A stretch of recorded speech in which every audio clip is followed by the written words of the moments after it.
국회를 통과한 탄핵소추 의결서를 조금 전에 헌재에 접수하고 온 더불어민주당의 박주민 의원과 얘기를 나눠보겠습니다. 예, 어서 오세요. 예, 안녕하십니까. 예, 방금 보도가 나갔는데요. 이번 달 안에 헌재가 결정을 내릴 수 있을까요? 결정을 내릴 수도 있다고 봅니다. 박근혜 전 대통령에 대한 탄핵 사건에 비하면 사안 자체가 굉장히 간단하고요. 검토해야 될 자료라든지 이런 것도 굉장히 적을 수밖에 없는 상황이기 때문에 헌재가 의지를 가지고 속도를 낸다면 꼭 불가능한 것은 아니라고 보고 있습니다. 예, 일단은 지금으로서는 공이 헌재로 넘어갔는데 네. 만약에 임기가 끝나기 전에 헌재가 결정을 내리지 않으면 각하될 가능성이 있는 것이고 그렇다면 실효성 문제를 놓고 다시 후폭풍이 불 수가 있습니다. 왜냐하면 야당은 법관 길들이기 아니냐 이런 주장을 했기 때문에요. 이 부분에 대해서는 어떻게 보십니까? 우선 여러 차례 다른 의원님들도 밝힌 바가 있는데요. 임기가 얼마 남지 않았다. 그래서 탄핵 결정까지 그 임기가 충분히 보장되어 있지 않다라는 것만으로 그러면 위헌적 행위를 한 판사의 행위에 대해서 국회가 아무런 조치를 하지 말아야 되느냐? 저는 그건 아니라고 생각합니다. 네. 그런 것과 상관없이 국회는 헌법이 부여한 의무를 이행해야 할 필요가 있다고 생각을 하고요. 두 번째는 이제 각하 여부에 대해서도 법리적으로 봤을 때 다른 판단이 가능한데요. 헌재가 다른 여러 사건들에 있어서 일단 소송이 시작된 뒤에 소송 요건이 불비하게 된 경우에도 결론을 내린 경우들이 굉장히 많습니다. 그래서 당연히 각하될 거다 또는 각하될 수 있다라고 전제하는 것은 또 옳지 않다고 봅니다. 예. 그런데 임기도 사실 얼마 안 남았고 1심에서 무죄를 받았다. 또 탄핵제도라는 게 현실성이 있다고 생각하지 않는다. 그리고 탄핵돼야 된다고 생각하지 않는다. 이런 인식도 있습니다. 여기에 대해서는 어떻게 생각하십니까? 그러니까 형사상 무죄하고요.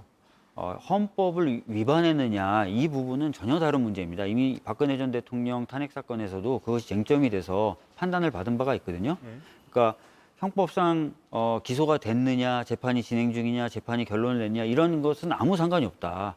왜냐하면 이것은 온전히 헌법을 위반했는지 여부만 따지는 것이다라고 그 당시에서 판단한 겁니다. 그렇기 때문에 1심에서 무죄가 나왔는데 왜 탄핵을 하느냐 등등등은 제가 봤을 때 이유 없는 타당성이 없는 그런 문제 제기라고 보고 있고요. 예. 그다음에 아까도 말씀드렸던 것처럼 이 법관 탄핵이라는 제도는 헌법에서 법치주의를 법관에게까지 구현하는 제도로 상정하고 있는 거예요. 그러니까 법관이라든지 또는 검찰이라든지 이런 경우는 사실 법을 집행하다 보니까 오히려 법을 안 따르는 경우들이 발생하는데 그럴 경우에 있어서 법을 그분들에게도 미치게 만드는 하는 작용을 하는 그런 제도라는 것이죠. 그래서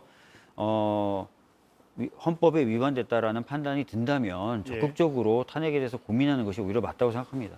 방금 이런 주장은 인식은 타당하지 않다고 말씀하셨는데 제가 이 말을 전해드렸는데 지난해 5월에 사실 면담이긴 하지만 김명수 대법원장이 임성근 부장판사에게 했던 말입니다.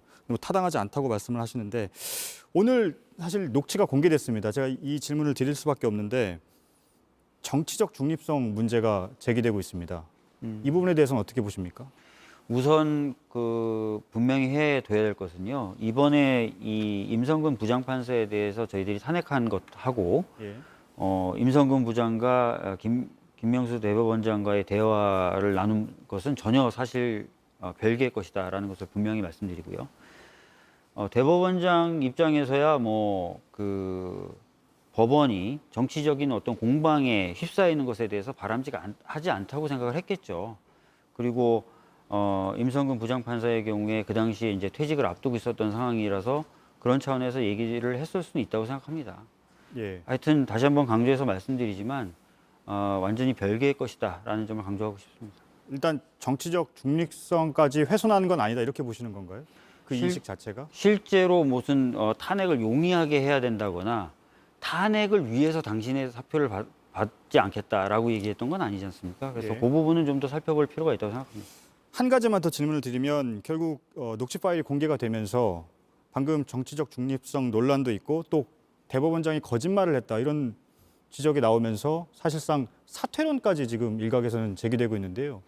이 문제의 파장은 어디까지 갈 거라고 보십니까?